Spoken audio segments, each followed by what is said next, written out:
Hello, good morning students. My name is Rohit Penuli and I am from ICT Virtual Class Dehradun. कैसे हैं आप सभी? मेरे ख्याल से अच्छे होंगे, फिट होंगे, फाइन होंगे और अपना अच्छे से ध्यान रख होंगे।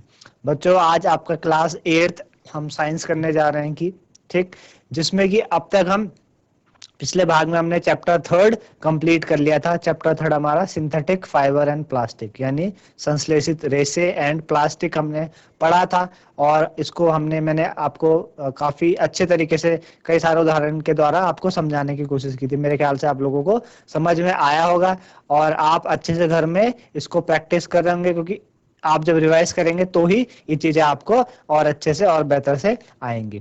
तो आज बच्चों हम अपना नया chapter number 4th metal and non metal यानी धातु और अधातु के बारे में समझेंगे कि धातु और अधातु होते क्या है ना। आप अपने पास बहुत सारे आइटम्स देखने को मिलते हैं। आप अपने पास आइटम्स देखते हैं अपने आसपास, है ना, अपने घरों में, अपने स्कूलों में आप जाते होंगे, है ना, अपने फ्रेंड्स के पास हर चीज आपको देखने को मिलती है। तो क्या वो धातु हैं, क्या वो अधातु हैं, क्या चीजें किस चीज से मिलके बनी होती है। तो इस चैप्टर में बेसिकली हमें इसी चीज के बारे में समझना है। क्या उनके भौतिक गुणधर्म होते हैं, रासायनिक गुणधर्म क्या होते हैं, कैसे बिहेव करते हैं, इन्हीं सब चीजों के बारे में हमें पता करना है। जैसे कि फॉर एग्जांपल आप देखते हैं अपने स्कूलों में, आपके स्कूलों में क्या लगी रहती है, बेल वगैरह लगी रहती है। जो वो होते हैं वो क्या करते हैं, बेल को रिंग करते हैं, है ना, तो उससे आवाज आती है। तो क्या ये धातु है, अधातु है ना। इसी तरीके से आप देखते हैं अपने घरों के आसपास बहुत सारी चीजें की कोई चमकदार चीजें होती हैं। तो क्या गुणधर्म है धातु के, अधातु के क्या गुणधर्म है ना। इन सारी चीजों को हमें समझना है। ठीक, तो इसको समझने के लिए बच्चों स्मार्ट बोर्ड की तरफ चलते हैं और अच्छे से इसको समझेंगे। ठीक, तो आपके पास क्या है बच्चों, चैप्टर नंबर 4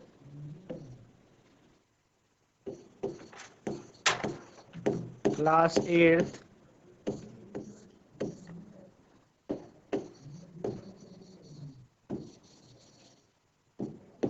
चैप्टर 4, ठीक है। और आपका सब जो आपका चैप्टर है, चैप्टर का नाम क्या है बच्चों, मटेरियल्स।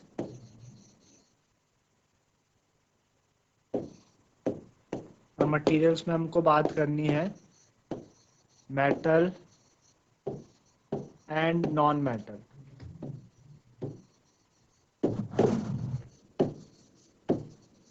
ठीक है बच्चों, हमें बात करनी है किसकी, मेटल और नॉन मेटल की।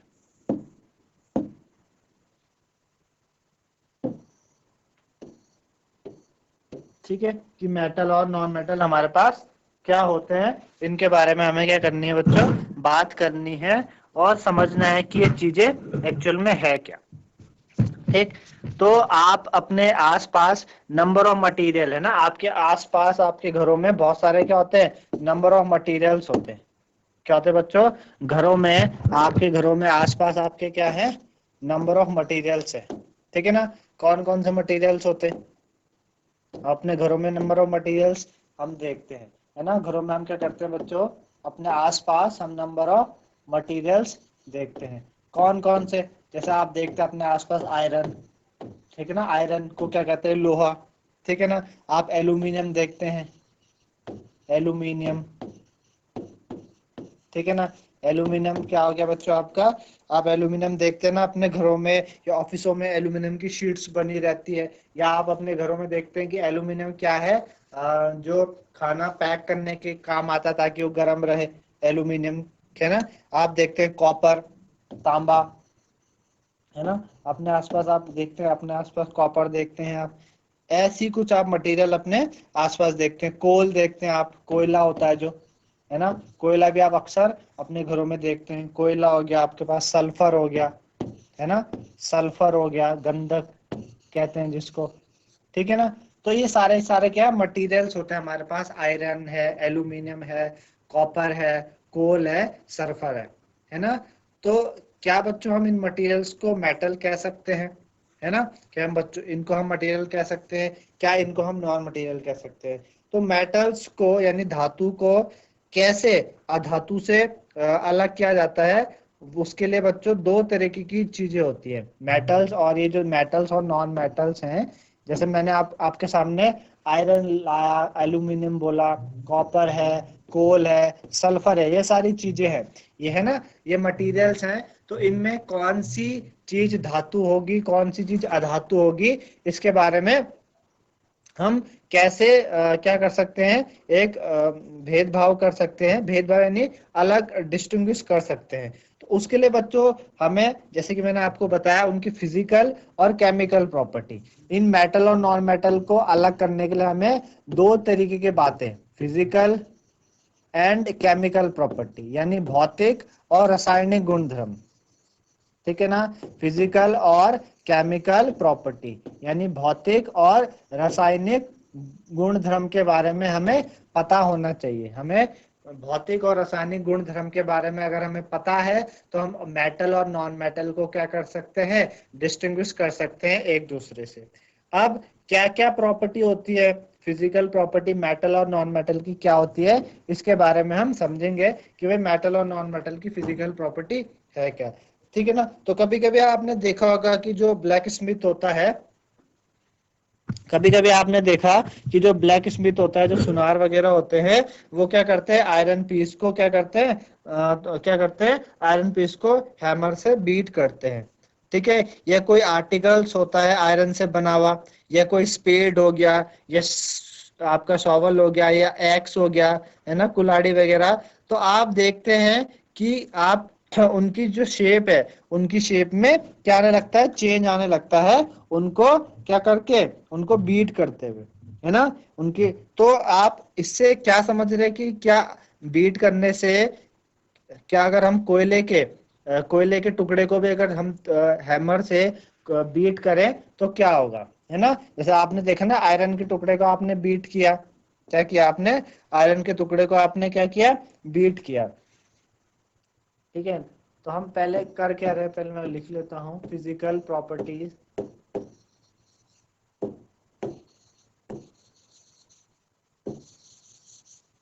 हम फिजिकल प्रॉपर्टी की बात कर रहे हैं मेटल और नॉन मेटल, ठीक है ना। तो हमने क्या किया बच्चों, हमने आयरन का पीस लिया, उसको हमने, आयरन के पीस को हमने क्या किया बच्चों, ब्रेक किया, आयरन के पीस को हमने हैमर की मदद से उसको बीट करा, है ना। हमने क्या करा, दो दो आइटम लिए, हमने आयरन लिया और एक हमने कोल लिया, ठीक है ना। एक हमने आयरन लिया, एक हमने कोल लिया, और इन दोनों को हमने क्या करा, इन दोनों को हमने हैमर की मदद से इनको बीट करा। हैमर होता है हमारे पास, कुल्हाड़ी वगैरह, उससे हमने इनको इनको बीट करा, इनके ऊपर वार किया। तो आप देखते हैं कि जो आयरन का जो पीस है ना, आयरन की पीस को हम ऐसे करके उसकी शेप को चेंज कर सकते हैं। लेकिन जो कोयला होता है, कोयले को अगर आप बीट करके देखें, वो क्या हो जाएगा, टुकड़ों में टूट जाएगा, ब्रेक हो जाएगा, है ना। इसी तरीके से एक एक्टिविटी भी है कि आप एक स्मॉल आयरन आयरन की जो नेल होती है ना, आयरन की जो वो होती है नेल, उसको लीजिए, एक कोयले का टुकड़ा लीजिए, एक आप थिक एल्यूमिनियम की वायर लीजिए, है ना, एल्यूमिनियम वायर, और एक पेंसिल लेड भी ले लीजिए, बीट करें आयरन नेल को हैमर की मदद से, ठीक है ना, उसको हार्ड बीट करने की कोशिश कीजिए। फिर एल्यूमिनियम वायर को भी आप ब्रेक करने की कोशिश कीजिए। फिर क्या कीजिए बच्चों, सेम काइंड ऑफ ट्रीटमेंट आप जो कोयला है और पेंसिल है उसके साथ भी करिए। तो होगा क्या कि जो आयरन की नेल है, कोयला का पीस है, एल्यूमिनियम वायर है, पेंसिल लेड है, तो आप देखेंगे कि हमने चार चीजें ली है। हमने क्या क्या बच्चों, चार चीजें, यहाँ पे आयरन कोल के अलावा हमने क्या ले लिया, एल्यूमिनियम वायर भी ले लिया, एल्यूमिनियम वायर, और एक हमने क्या ली, दूसरी हमने एल्यूमिनियम वायर के अलावा हमने एक पेंसिल भी ले ली, ठीक है ना, एक हमने पेंसिल भी ले ली, और हमने इनको बीट करा, हैमर की मदद से हमने इनको क्या करा, बीट करा। आपने देखा कि जो आयरन नेल है और एल्यूमिनियम की वायर है, वो चेंज हो गए बीट करने पे। आयरन की नेल और एल्यूमिनियम की जो वायर है, वो बीट करने पे क्या हो गए, चेंज हो गए, ठीक है ना। देखिए इस तरीके से क्या हुआ, एक तो हमारे पास आयरन था, ठीक, आयरन, दूसरा हमारे पास कोल, एक हमारे पास पेंसिल, ठीक है, और एक हमारे पास एल्यूमिनियम वायर, एल्यूमिनियम वायर, ठीक है। हमने तीन चारों को हैमर की मदद से हमने क्या करा, इनको बीट किया। तो जो आयरन की जो नेल थी, आयरन की जो नेल थी, कील थी आयरन की नेल, उसकी जो शेप थी वो चेंज हो गई, है ना। उसकी शेप क्या हो गई, चेंज हो गई। एल्यूमिनियम वायर की शेप भी क्या हो गई बच्चों, चेंज हो गई, ठीक है ना। अगर इनको आप और तोड़े, मतलब इनको और आप बीट करें हैमर की मदद से, तो ये शीट्स में भी चेंज हो सकती है। जो शीट्स होती है ना आपकी, जैसे आप देखते हैं कि आपके पास एल्यूमिनियम फॉयल आती है घरों में, और जो आयरन की शीट्स आती हैं, इस तरीके से आप इनको और बीट करें। आप मतलब आपके पास मट्टी, आपके पास ये चीज है, आपने क्या करा, हथौड़े से इनको ठोकरे ठोकरे ठोकरे, इनको क्या कर रहे हैं, बीट कर रहे हैं, तो ये क्या हो जाएगा, एक शीट्स की तरह, है ना, एक शीट्स की तरह, एक चादर की तरह आपके सामने आ जाती है, ठीक है ना। आपने देखा होगा कि जो सिल्वर फॉइल्स होती हैं, सिल्वर फॉइल्स वो क्या होती है बच्चों, डेकोरेट, जो मिठाइयाँ होती हैं उनको डेकोरेट करने के काम आती है। आपने ये भी देखा कि जो एल्यूमिनियम फॉइल्स है वो खाने को क्या करने के काम आती है, खाने को रैप करने के काम आती है, जैसे कि मैंने आपको बताया। तो ये प्रॉपर्टी जिसमें मेटल्स को बीट करके चादर में बदल दिया जाता है, इस प्रॉपर्टी को हम क्या कहते हैं बच्चों, मेलेबिलिटी कहते हैं। क्या, मेलेबिलिटी, है ना। तो मेलेबिलिटी क्या होती है, मेलेबिलिटी आपके पास एक प्रॉपर्टी है जो कौन शो करते हैं, मेटल्स, मेलेबिलिटी।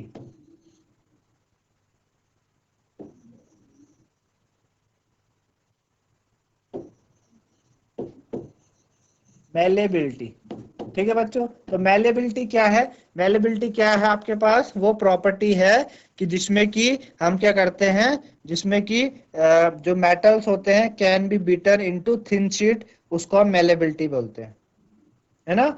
मेटल्स को क्या किया हमने, बीट करके, मेटल्स को हमने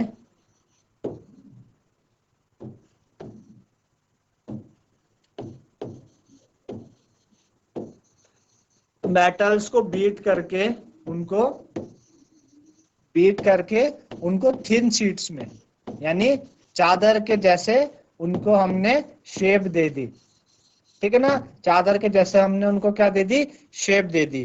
तो क्या बोल सकते हैं, properties of metal by which they can be beaten into thin sheets is called malleability. इसको हम क्या कहते हैं, मेलेबिलिटी कहते हैं। और एक कैरेक्टरिस्टिक प्रॉपर्टी है मेटल की। जबकि दूसरी तरफ हमने देखा कि कोयले और पेंसिल में ऐसा नहीं हुआ। कोयले को हमने कोयले को क्या किया, तोड़ा तो एकदम बिखर गया, टूट गया। पेंसिल भी टूट गई, बिखर गई, है ना, पेंसिल भी टूट गई, बिखर गई आपकी, इस तरीके से हुआ।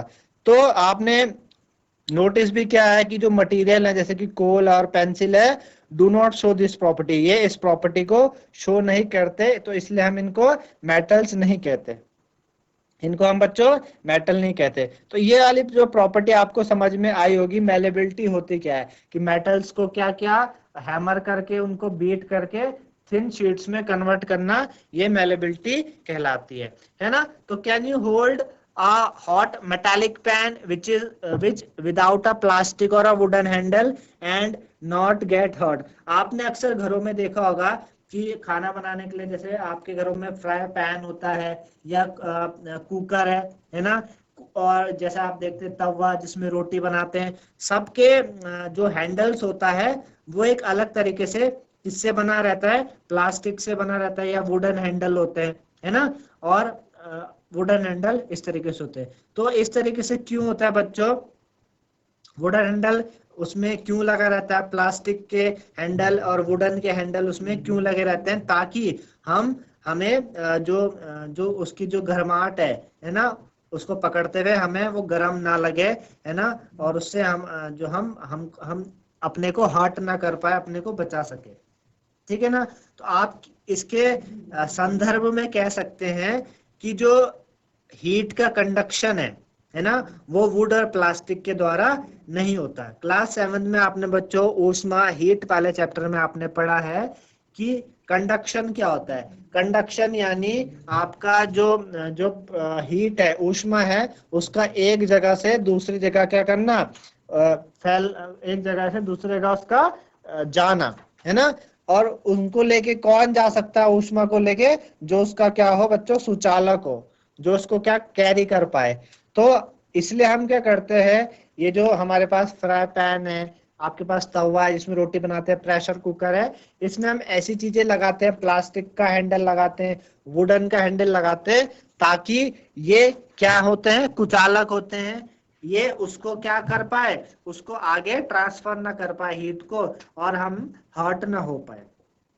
इसी तरीके से आपने देखा होगा इलेक्ट्रिशियन स्क्रू ड्राइवर का यूज करते हैं, है ना, पेचकस वगैरह का स्क्रू ड्राइवर का यूज करते हैं। तो उनका हैंडल भी आपने देखा होगा किस तरीके का होता है। एक एक्टिविटी भी है, आप क्या करिए बच्चों, एक इलेक्ट्रिक सर्किट आपने बनाई, क्लास 7th में आपने चैप्टर 14 इलेक्ट्रिसिटी में आपने समझा था कि कैसे आप कोई भी एक इलेक्ट्रिक सर्किट बना सकते हैं, कैसे कोई इलेक्ट्रिक सर्किट आप बना सकते हैं, ना। वहां पे आपने देखा था, आप बल्ब ले लीजिए और एक सेल ले लीजिए, एक आप वायर ले लीजिए, और एक क्या ले लीजिए, एक आयरन नेल ले लीजिए, है ना। आप सबको क्या करिए, कनेक्ट करिए, है ना। और कनेक्ट करने के बाद, वेरियस ऑब्जेक्ट को कनेक्ट करने के बाद आप क्या करिए, उनमें अलग अलग चीजें लगाइए, है ना। हमने क्या करना है, कैसे सर्किट बनाना है, ऐसे हमने सर्किट बनाना है। इस तरीके से हमने क्या किया, एक हमने बल्ब लिया, है ना, ये हमारे पास एक बल्ब हो गया, ठीक है ना, ये हमारे पास बल्ब हो गया। इससे हमने ये वायर कनेक्ट करी, वायर से हमने क्या करा बच्चों, यहाँ पे सेल कनेक्ट किया, है ना।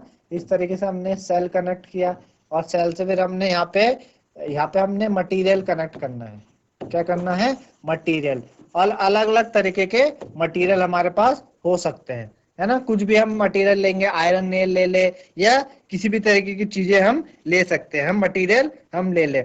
और मटेरियल के साथ साथ हम क्या करें, उसको फिर वायर से ऐसे कनेक्ट कर दे। तो यहाँ पे मटेरियल हमें क्या क्या लेना है बच्चों, आयरन की नेल ले सकते हैं आप, ठीक है ना। क्या ले सकते हैं, आयरन नेल, यहाँ पे आप आयरन नेल ले सकते हैं, ठीक है ना, आयरन नेल ले सकते हैं। और क्या ले सकते हैं, सल्फर ले सकते हैं, ठीक है।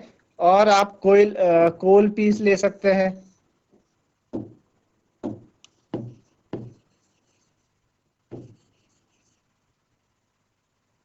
ठीक है ना, कोल पीस। और कॉपर वायर ले सकते हैं।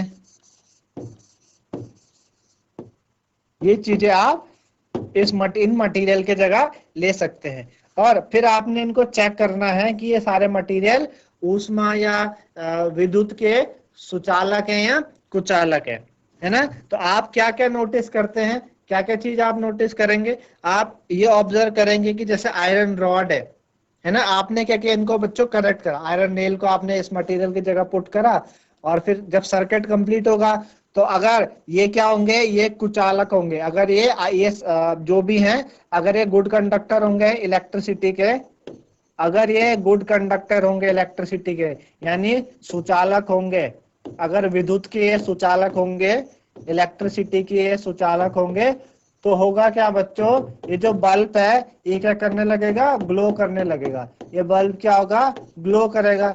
और अगर ये पुअर कंडक्टर हुए, अगर क्या हुए, पुअर कंडक्टर हुए, आपके मतलब कुचालक हुए, अगर इलेक्ट्रिसिटी के कुचालक हुए, पुअर कंडक्टर हुए इलेक्ट्रिसिटी के, तो जो बल्ब है वो ग्लो नहीं करेगा, जो बल्ब है वो जलेगा नहीं, ये बल्ब फिर ग्लो नहीं करेगा।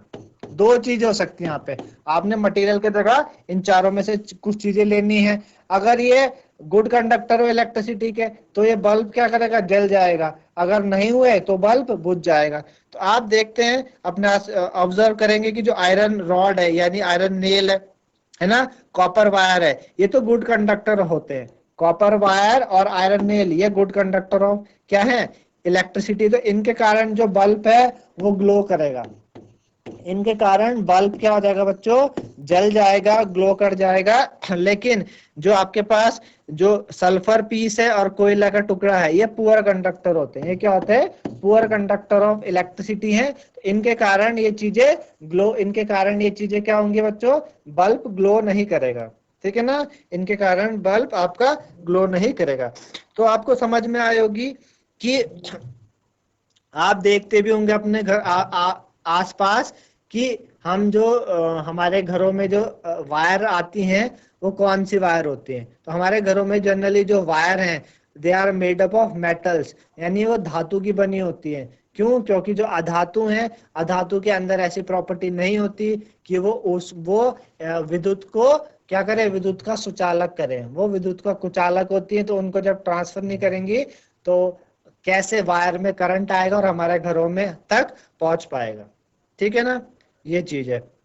तो कहां से आप यूज दे सकते हैं एल्यूमिनियम और कॉपर वायर का, आपने कोयला भी देखा होगा, है ना। तो वो प्रॉपर्टी मेटल की जिसमें हम क्या करें, किसी भी मेटल को बीट करके वायर में बदल दे, उस प्रॉपर्टी को क्या कहते हैं, डक्टिलिटी, है ना बच्चों। अगली जो प्रॉपर्टी है आपके पास वो क्या है, डक्टिलिटी, ठीक है ना। अगली प्रॉपर्टी क्या है, डक्टिलिटी। डक्टिलिटी क्या होती है बच्चों, कि जो मेटल्स होते हैं,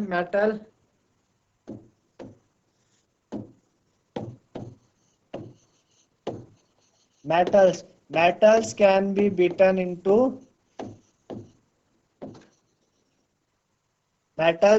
beaten into क्या, वायर। मेटल्स को आप हैमर के द्वारा बीट करके वायर में तब्दील करिए। आप देखते हैं कॉपर की वायर है ना, कॉपर की वायर आती है। आप देखते हैं एल्यूमिनियम वायर आती हैं, ठीक है ना। तो ये सारी की सारी वायर हैं। तो कैसे बनी भाई, कॉपर भी धातु है, एल्यूमिनियम भी धातु है, हमने उनको बीट करा और बीट करने के बाद हमारे पास क्या आ गई, वायर आ गई, ठीक है ना। आपने नोटिस भी करा होगा कि आपने चीज नोटिस भी करते हो कि have you ever notice difference in sound on dropping an iron sheet plate या मेटल कॉइन या piece of coal on the floor, है ना। तो डक्टिलिटी आपको समझ में आया, डक्टिलिटी है क्या, कि कॉपर, डक्टिलिटी का मतलब मेटल्स को आप बीट करके हैमर के द्वारा वायर बना सकते हैं, है ना। एक तरीके से गोल्ड भी क्या है बच्चों, गोल्ड भी आपका क्या होता है, मेटल होता है। और गोल्ड को भी बीट करके आपको हैरानी होगी कि कुछ ग्राम गोल्ड को हम बीट करके 2 किलोमीटर लंबी वायर बना सकते हैं, है ना। कुछ ग्राम गोल्ड को आप बीट करके क्या 2 किलोमीटर लंबी क्या बना सकते हैं, वायर बना सकते हैं। 2 किलोमीटर लंबी आप वायर बना सकते हैं, किसको, गोल्ड को बीट कर, गोल्ड को तोड़ के, है ना। तो एक छोटे से गोल्ड के टुकड़ा, छोटा सा सोने के टुकड़े को आप बीट करके 2 किलोमीटर लंबी वायर बना सकते हैं। तो ये प्रॉपर्टी क्या कहलाती है, डक्टिलिटी कहलाती है। इन प्रॉपर्टी को क्या कहते हैं, डक्टिलिटी कहते हैं। अब अगली बात है कि आपने, जैसे मैं आपको बता रहा कि आयरन शीट जब गिरेगी, ठीक है ना, आपने ये भी देखा आयरन शीट वगैरह जो होती है, आपने देखा जो आयरन शीट है, आपने देखा कि कभी कभी जो आयरन शीट्स हैं, आयरन शीट्स को क्या करो आप, आयरन शीट्स को आप क्या करो, गिराओ। या कोई जो सिक्का होता है, सोने किसी का भी, जैसे सिक्का है, कॉइन है, वो गिरेगा, ठीक है ना, सिक्का गिरा नीचे, या फिर आप कोई भी ऐसी चीज गिरा के देखो, तो क्या होगा, उससे अलग अलग तरीके की क्या आती है बच्चों, आवाज आती है ना। अलग अलग तरीके की क्या आती है, आवाजें आती है। तो उन आवाजों का रीजन क्या होता है ना। जैसे कोयला का टुकड़ा नीचे गिरेगा तो कैसी आवाज आएगी, मेटल कॉइन नीचे गिरेगा कैसी आवाज आएगी, आयरन शीट से कैसी आवाज आती है ना। आपने इनकी साउंड में, जो इनकी साउंड है, जो साउंड निकलती है, उनमें आपने डिफरेंस देखा होगा। आपने वुडन बेल्स भी देखी होंगी टेम्पल्स में, है ना, मंदिरों में जो बेल लगी रहती है, घंटियां लगी रहती है, वो भी देखा होगा आपने। तो वो चीजें जो थिंग्स होती है मेड अप ऑफ मेटल, जो क्या करती है बच्चों, रिंगिंग साउंड प्रोड्यूस करती है, उनको स्ट्रक करने पे, उनको क्या करने पे, स्ट्रक करने पे, उनको स्ट्रक करने पे जब रिंगिंग साउंड प्रोड्यूस होती है, उनको स्ट्रक करने पे जब रिंगिंग साउंड प्रोड्यूस होती है, तो होता क्या है, रिंगिंग साउंड प्रोड्यूस होने से क्या होती है बच्चों, आवाज आती है। ठीक है ना। आपने देखा होगा कि जब दो बॉक्सेस को एक जैसे लगने में, सिमिलर होते हैं अपीयरेंस में, जब दो बॉक्सेस सिमिलर होते हैं अपीयरेंस में, है ना, आप उनको क्या करो, एक लकड़ी का बना हो, एक मेटल का बना हो, तो कौन सा जो बॉक्स है, कौन सा बॉक्स है उसको स्ट्राइक करने पे आवाज आएगी, कौन सा बॉक्स है उसको स्ट्राइक करने पे आवाज आती है। तो जो मेटल्स होते हैं इस तरीके से, जो मेटल्स होते हैं, जो मेटल्स होते हैं इस तरीके से, उनको क्या करने पे, स्ट्राइक करने पे आवाज प्रोड्यूस होती है। तो ऐसी प्रॉपर्टी को हम कहते हैं सोनोरस, है ना, सोनोरस कहते हैं। तो material other than metals are not sonorous, है ना, मेटल्स के अलावा जो और मटेरियल होते हैं वो सोनोरस नहीं होते। ठीक है। आपने देखा होगा कि जो आपके आपके जो स्कूलों में जो घंटियां लगी रहती हैं वो भी मेटल की बनी रहती है, क्योंकि जो मेटल को जब हम किसी हार्ड चीज से स्टक करते हैं, है ना, उसको बीट करते हैं, तो दे प्रोड्यूस साउंड। उससे क्या प्रोड्यूस होती है, साउंड प्रोड्यूस होती है। क्या प्रोड्यूस होती है बच्चों, साउंड, है ना। तो सोनोरस जो प्रॉपर्टी आपके पास,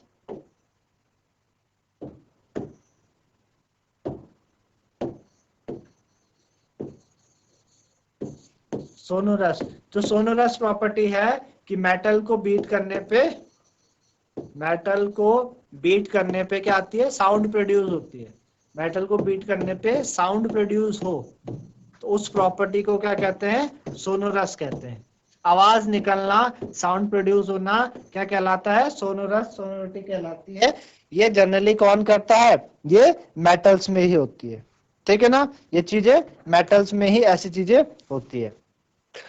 तो इस तरीके से बच्चों आप लोगों को समझ में आएगा, जो भी हम भौतिक गुणधर्म कर रहे हैं धातु और अधातु को अलग अलग करने के लिए। हमने पहले देखा मेलेबिलिटी, है ना। मेलेबिलिटी यानी क्या होती है कि किसी भी चीज को, किसी भी मटेरियल को जब आप हैमर के द्वारा उसको बीट करें तो वो चादर की शेप ले लेती है। ऐसा कौन करते हैं, धातु, है ना। मैंने एग्जाम्पल बताया आपको, तो धातु के पास ये प्रॉपर्टी होती है। फिर हमने देखा कि कोई मटेरियल है उसको हमने बीट करा तो वायर के, उसने वायर की शेप ले ली, है ना। तो ऐसा किसने किया, धातु ने। अलग अलग उदाहरण दिए हमने। फिर हमने बात करी सोनोरस, कोई मटेरियल को बीट करने पे उससे आवाज निकले तो सोनोरस। तो ये भी कौन होता है, कौन लोग करते हैं, धातु करते हैं, है ना। धातु के अलावा और में ऐसी प्रॉपर्टी नहीं होती, है ना।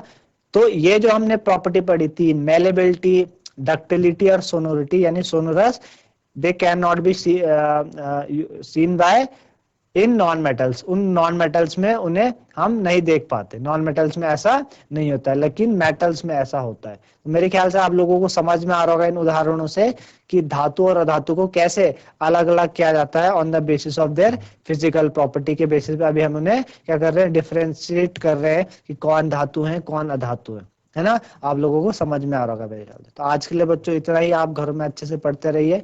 धन्यवाद, हैव अ नाइस डे।